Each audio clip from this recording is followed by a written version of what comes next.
Thank you for inviting me to this session. I promised Chris that I would be light, and that's exactly what I'm going to do. So sit back and relax, and hopefully I'll give you a couple gems that you enjoy. Next slide, please. When I first got this job, it was about 6 weeks in, and I wanted to tell you a story. I got invited to a meeting, and the meeting was virtual. So there was a lot of other people there who were higher on the totem pole than I was. Okay. Does that sound familiar to you? Of course, we're always in meetings with people that are higher on the totem pole. But I was there to kind of observe. The conversation was evolving, and I did not like where it was going. I was like, this is the lamest thing I have ever heard. And you know how you feel that brewing inside you where you're like, okay, should I say something? Like, is this a career limiting move? Well, for the people who know me, yes, it's a career limiting move. And I always make career limiting moves. So I stood up and I said my P's and Q's. And I said, you know what? I think we should do this, this, and this. I said my pitch, and then all of a sudden there was silence and people were just kind of quiet. You know, back then we didn't turn cameras on, so I didn't know what they looked at or how they looked at me. But anyways, the meeting got back on track, but no one stood up and said, oh, Marlies, that's a great idea. Oh, let's do that. That sounds fantastic. So I went back to I think in a telehealth meeting. So I went back to my desk and there was an email for me. Next slide, please. And the email said, Marlies, you are very ahead in your thinking, and sometimes you need to let the organizations catch up to your innovative thoughts. Otherwise, you remain ahead, but others are still left behind despite all your efforts. Now, people, just brace yourself. This was by someone who was my boss's boss, like not even my boss. No, another level, a whole other level. And I was mortified. I just was gutted because this was not what I wanted. This is not what I intended. So I'm here today to talk to you a little bit about how to hone your superpowers and how to become a better change agent. And hopefully you'll learn from my bomb, and I'll tell you a bit more later. Next slide, please. So this article came out well before COVID. Healthcare in 2030, goodbye hospital, hello homespital, and then changed to phonespital. You know, when I showed this slide before COVID, people said, that is crazy. Like, does she not know healthcare is the most stable industry on the planet? We haven't innovated for 100 years, and we're not going to innovate for 100 years. So don't get all crazy with your phone thing, right? Is that how you felt before COVID? A lot of people were like, virtual care, no way. That's ridiculous. Old people don't know how to use smartphones. Next slide, please. So also before COVID, if you have not read this book, you have to read it. It's by Eric Topol, The Patient Will See You Now. Now, the reason this is so amazing is that he talks about the democratization of healthcare. Patients, constituents, we are far more informed now than we ever were. We're talking about value-based healthcare, crazy stuff that's actually starting to happen. So things are turning around in healthcare and medicine, and it's important that we understand what that looks like. Next slide. What happened then? Yeah, I love this slide. I love that. It's so beautiful, but it's horrible. Yet the pandemic, I often say, has thrust us in an innovation revolution. I work for the design lab, so this is a dream for me. People actually want to do things quickly, and we're innovating like mad. But you know, when this first happened, I was so frustrated. Because I was like, all right, people, in Germany, we know there's asymptomatic transfer. How come no one's paying attention? We know masking works, but we're waiting for some evidence-based article. I was losing it. I was typing madly to anyone I could and trying to influence, because I was like, this is new. We don't know anything about this. This goes against everything we've been taught. Asymptomatic transfer of a virus. So next slide, please. When it's I think what we realized was that governments across the world were being left flat-footed. And if governments are left flat-footed, then organizations, bureaucracies like healthcare are flat-footed. Now, I don't want you to feel horrible about it because a lot of people are flat-footed, but not everyone. But the big question we have now is, can our bureaucracy and the speed that we work outpace viral speed? And that is the race that I'm seeing. We know our numbers are going to double in the next probably 3 to 4 weeks. How are we going to contact trace with the systems we have right now in place? How are we going to contact people? How are we going to manage the hospital scenarios? Although I think most of us are prepared to set up makeshift hospitals, so I'm not too worried about that. But this entire pandemic has shown us that bureaucracies are slow to proceed. Next slide, please. So talking a little bit more about innovation. People throw that word around like crazy. They love it. I work for Alberta Health Services, and there might be 10,000 people with the title innovation, I'm pretty sure. But a lot of people on the street think that innovation means doing what no one has done before. Now, I don't want you to think that I want you to create cows that fly and jump out of the ocean. Next slide, please. But I actually think that innovation is doing something that no one else would dare to do. So it's not really about a new idea. It's about implementing things that are against the way we currently work, against business practice. So for some of you who know me, they know this is my favorite story. Next slide, please. There is this bridge in Honduras. Honduras has crazy storms, which you can appreciate. And they wanted to build a bridge that could withstand all kinds of weather. So it had to be bomb-proof. They took 30 years of planning, funding, boom, boom, boom. They brought in big architects, and it was the bomb-proof bridge. Like it was the money. In 1996, the build was finished. In 1998, there was Hurricane Mitch. Guess what happened to the bridge? What do you think happened to the bridge? Next slide, please. The bridge was intact. It was completely intact. But guess what happened? The river rerouted itself around the bridge. And this story, the reason I love it so much is because about in health organization, in teams and units, wherever you work, there's always some people who kind of can see new markets, new ways of working, the future. They're a little more futuristic than others. So how do we engage and bring more people into the healthcare community to think differently, to anticipate, and to think, challenge assumptions that we think will always be there? And COVID has done that for us.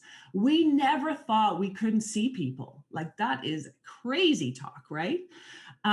So Kaiser Permanente, who does half their visits already virtually, out of the 60 million visits a year, like this isn't small potatoes, they just boom, like they were done, right? Whereas we were caught in a panic, still fighting against virtual care.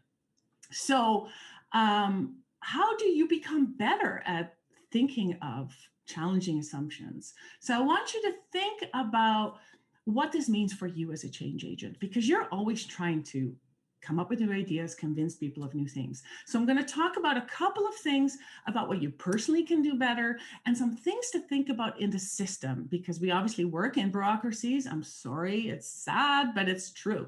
Next slide, please. So one thing you should embrace: change always happens from the edge. So don't be disappointed if people in positions of power don't love your ideas.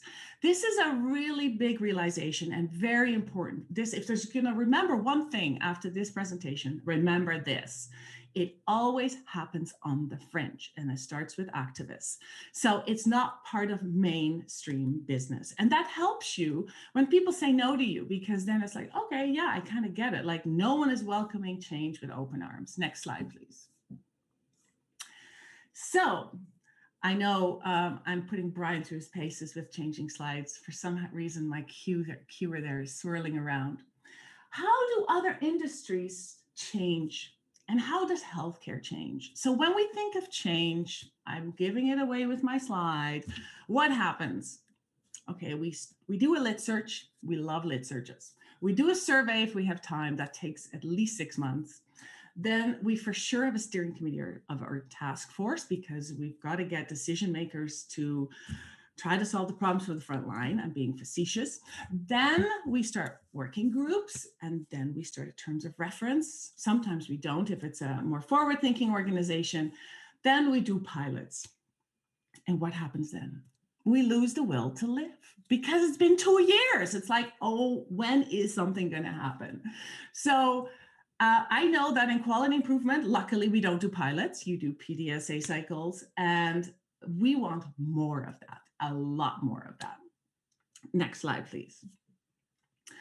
So how are you going to bone up your skills to be resilient as a change agent? So the one thing that happened when I got that email that I told you about at the beginning of my talk, I was devastated. I was like, I just got a big fat no from a very big boss. So I phoned a friend, and everyone should have a wolf pack. If you consider yourself a change agent, you need to have people in your group, or people that you can rely on. These people don't have to be in the organization. They can be a friend. It can be someone, a different part of the hospital or department, but you need to have your wolf pack. Okay. So, because there's going to be a lot of walls that you're going to hit and need to climb. Next slide, please. The other thing that's also really important is that you need to learn how to manage discomfort. And Christina Costello, who worked with the Babson Experience Lab, she interviewed 200 entrepreneurs. And they were both in government organizations or any organization. So the word entrepreneur doesn't mean you're on your own doing a startup. It's just a mindset. And she found that most change agents actually don't have that as a job description. They don't have innovation in their title. They're just normal people doing it off the side of their desks. But they have these tentacles, and they can squeeze through the smallest of openings to present their idea. So try to think of it that way. I also think about being an octopus. I have like a million ideas, or 8, and I'm always trying to think of small openings that I can inject my idea. Next slide. The next thing that's really important to think about is, how do you learn and adapt? How do you embrace failure instead of being scared off by it? A teammate of mine cut off a senior leader in a workshop. I know, not good. It didn't end well. Nonetheless, we learned from it. And so the next time another teammate had to do a workshop with the bigwigs, he goes, well, I'm not going to be like so-and-so, because like I'll fail. And it's like, no, we've learned from that failure. And in fact, he was doing a sprint. We do a lot of sprints. And he texted me at lunchtime, and he said, Marlies, it's a sprint from hell. It's not going well. People don't want to do anything. They don't want to think outside the box. They keep asking me, is this going to be worth our time? We're spending a whole day with you. And he goes, this is not good. It's not good at all. And I said, his name is Josh. Josh, you can do this. Trust yourself, take control, and shift the meeting. Just do it. And he's like, okay. He goes back at the end of the day. He said, Marlies, best sprint on the face of the planet. It was unbelievable. So overcoming self-doubt is a huge part about being a change agent. So just believing in yourself is one of the key steps. So the next thing is, how do you become influential? How did Josh convince that group to turn things around? How did he do that? So next slide, please. I actually have been, I'm reading all the time, but right now, this is not a promotional video, but I'm reading Never Split the Difference. I have a link to the podcast in the next slide, so you don't have to read it. But if you're so good, Brian. You hear next slide and you just flip it. So Never Split the Difference. It's written by Chris Voss, who is a FBI negotiator, hostage negotiator. And when you listen to the podcast, he says that if you're in a situation where you want someone to say yes, you are in a negotiation. which is like music to my ears, right? We are continually negotiating. Every day at work, you're negotiating. Well, maybe even at home, but it's life. People are basing their entire business models on this book, Never Split the Difference. So, worth the podcast. But the one thing that stood out for me is that 70% of decisions are made to avoid loss. So can you think about that? Like that is mind-boggling to me. So decisions to take new jobs, decisions to move cities, decisions on who you marry. I'm kidding. Decisions on things at work. 70% of decisions are made to avoid loss. So when you're working with people that you sense aren't ready for your change, think about what loss they might be facing. And according to Chris Voss, and I think this works, you call out the fear. You don't pretend it's not there. You don't pretend that this person is worried about the repercussions of what you're trying to suggest. So maybe you could say, "Are you afraid this will bomb? Are you afraid that the physicians aren't in an expert position when we enter the room?" Like call out the fear, which I think is really interesting, which we rarely do. We're trying to hope it's not there and we don't really talk about it. Next slide, please. So how you present things, how you influence people is something that you need to start really honing. So spend some time practicing on how well you do. And it's this number one thing I think about as I'm trying to influence in my organization. I now want to talk a little bit about the system that we're in and some of the hurdles that are there, because we're all in, I think, healthcare organizations. Next slide, please. So you love this chart, I'm sure, and some of you have seen this already, but what are the top 3 ways to kill ideas in an organization, the sizes that we're in? The first one is the clue on the screen is the bureaucracy. We are designed to maintain the status quo. It's just inevitable. And you know what? You could say, "Oh, Marlies, you're not at the bottom of that org chart." I sure am. Like I'm like way down, right? So never ever get beaten down by being low on the totem pole, whether you're frontline staff, a clinician, a nurse, a manager, an executive director. There's always layers above you. But what is important about this slide is try not to tackle the bureaucracy and try to get approval from every layer, because inevitably it's going to die. There is no way that you're going to get an idea through all those levels with all those people. So once you know that, that makes it a lot easier to survive and also to get your ideas become reality. The second thing that kills ideas is job descriptions. Job descriptions, usually my job description, which I'd love to share with you, looks nothing like what I do now. It's because I've broadened my scope and I have the freedom to kind of think about other things and look at opportunities. But that's true for anybody. If you're just asked to do this, then you don't look at the organization broadly. So we want to make sure we ask people to care about the whole organization, not just my particular job. And the last thing that kills ideas, which is no surprise, are meetings. Meetings kill ideas, because what are the chances everyone is in the same mindset as you when you propose your idea? So what does that mean? We go to meetings all the time. You know what I do? I just don't raise the new ideas. Like, why? It's okay. Like I first work on it on the side. I try it before I say, "Hey, we should do this. I have some proof that it works." So I actually try to stay out of that limelight. Do you believe that I don't belong to any committees? Like not one, like zero, like not one. And when they do ask me, I don't join. I might come to one meeting and then I leave. So I'm very strategic about how I move my ideas forward. And speaking of meetings, next slide, please. You know, there's always someone like this in the room, a hippo. And you should know what a hippo is, because you then can articulate, how you navigate hippos. And hippos, they're everywhere. And sometimes when they speak, depending on the culture of your organization, whatever they say rules, even though their idea is terrible, which can happen, of course, we're humans. So if you are a hippo in the room, be cognizant of this. And if you're if you are bold, literature and change literature is talking about dissension is crucial. People being able to have open conversations and welcoming dissension is important so that you can understand what are the hurdles, what are the elephants in the room.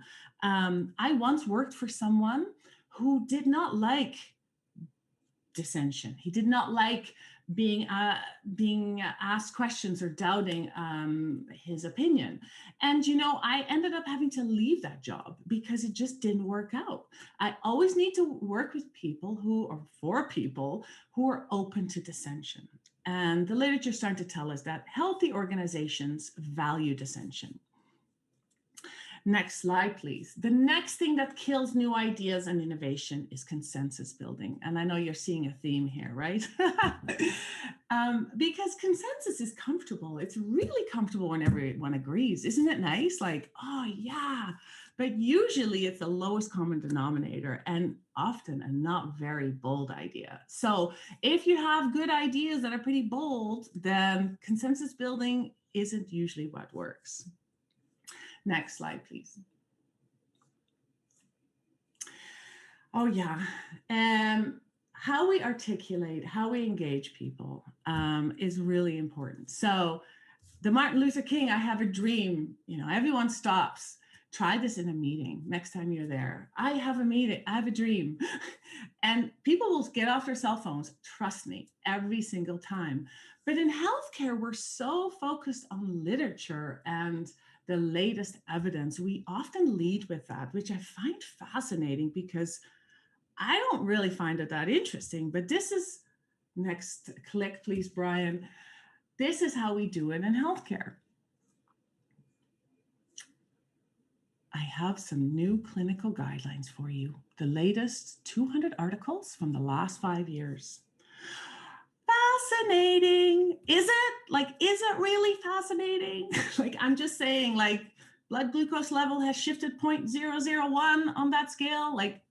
I'm just giving an example. And I know that evidence is important, but I feel that in healthcare, we need to think more of the stories, pulling people in. Why should I care about this? Why should I care about one extra day in the hospital? Why should I care about urinary tract infections?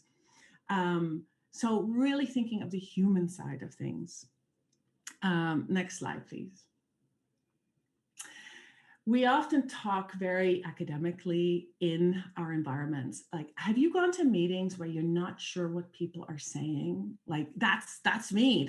I'm like, okay, I think I know what's going on, but not totally sure. They're kind of hinting at things. They're using words that are alignment, integration, priorities, contextual settings. What does that mean? How are you going to get people engaged with that kind of language? So I love this little cartoon. I wonder if my teacher gets tired of saying wah, wah, wah all day. And one statistic I've heard is that 85% of what leaders say to their teams misses the mark. People are not interested. Their eyes gloss over. So pay attention to how you connect with people. Be human. Speak in a language that everyone understands, whether they're surgeons, anesthesiologists, RTs, patients, everyone responds well to really lay language. So that's one thing that I've learned is really important. I'm going to give you a couple tools to take away. And this is one of the first ones. It's a highlight from me. It's called rules. Who has heard of rules? They are bullshit rules. And a nice, polite definition is rules are things that we adopt to simplify our understanding of the world. And this was Vishen Lakhiani from Mind Valley, who coined this term 4 minutes. And rules are something that is sometimes the way we work, sometimes the way we act. It's not even a rule, but it's just an expectation. So identifying what those rules are is really important because COVID has taught us one thing. There was a lot of rules. Would we all agree that all of a sudden we can do all these things? We're texting people COVID results. Yay. finally, right? But those were rules because they weren't really rules. It was just a mindset and resistance. So, what I think is important about rules is get to understand what they are, and then you know which ones are real rules and which ones are just the way we've always done things. So next slide, we actually led a campaign in Alberta Health Services where we ran a break the rules campaign. I didn't call it rules for obvious reasons. And how would you like to change things for better care? We ran it in an emergency department and 2 hospitals, and patients, staff, everyone was into it. It was an excellent way to generate ideas for change, and they weren't dramatic. It was actually stuff that was pretty easy to do. So it's a great way to engage patients and families and staff on change so that it's not so difficult to get involved. Next slide. And I have my Superpower Cards if you want to borrow them or get them online. They're from SEY partners in San Francisco. It tells you what you're really good at. And I'm really a fan of Superpower Cards because the more we focus on what we're good at, the better we'll be. Next slide, please. This is an empathy map. It's also my slide pack. I really recommend that you go ahead and use that to understand the elephants in the room. Next slide. And just go on to the very last slide that says comfort zone. Brian, do you know which one I'm talking about? You'll see it. And I want to thank everyone, but I want to leave you with leave you with one word of advice before you go. The really good stuff happens way out of your comfort zone. So if you're going to be a positive change agent, you better embrace that and be ready to embrace the discomfort, but also make a huge difference for your patients and families.